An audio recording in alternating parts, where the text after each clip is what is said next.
கௌரவர்களின் மர்மப் பிறப்பு. கௌரவர்களின் தந்தையான திருதராஷ்டிரன் குரு வம்சத்தைச் சேர்ந்தவராக இருந்தார்.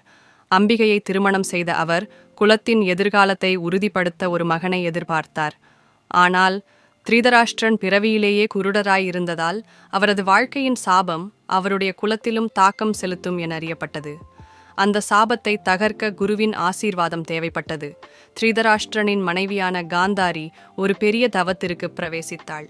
கணவனின் நிலையை உணர்ந்து அவளும் தனது கண்களை துணியால் மூடிக்கொண்டு சமமாக வாழ முடிவு செய்தாள். காந்தாரி விஷ்ணுவை வேண்டி கடினமான தவத்தைச் செய்தாள். பல நாட்களுக்குப் பிறகு விஷ்ணு அவளுக்கு 100 குழந்தைகள் பிறக்கும் வரம் அளித்தார். இந்த வரத்தை பெற அவள் மனதில் மகிழ்ச்சி இருந்தாலும் அவள் பெற்ற குழந்தைகள் மனித வடிவில் அல்லாமல் ஒரு பெரிய பிண்டமாக இருந்தது.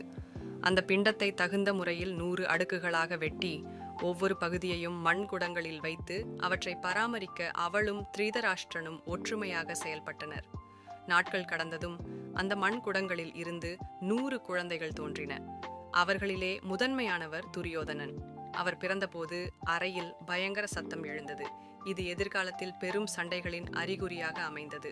அடுத்ததாக பிறந்த 99 குழந்தைகளும் தங்கள் சக்தியால் பிரபலமடைந்தனர். திருதராஷ்டிரனும் காந்தாரியும் தங்கள் குழந்தைகளை குருகுலத்தில் கற்று வளர்த்தனர். அவர்கள் அனைவரும் வல்லமை மிக்க போராளிகளாக உருவாகினர். இவ்வாறு கௌரவர்களின் பிறப்பு அவர்களின் வாழ்க்கையின் மாமத்தத்தையும் அதனுடன் வந்த சிக்கல்களையும் வரலாறு என விளக்குகிறது. முருகப்பெருமானை நம்பினால் சேனலை லைக் செய்யவும், உங்கள் எண்ணங்களை கமெண்ட் செய்யவும், வீடியோவை பகிரவும் மற்றும் சேனலுக்கு குழு சேரவும்.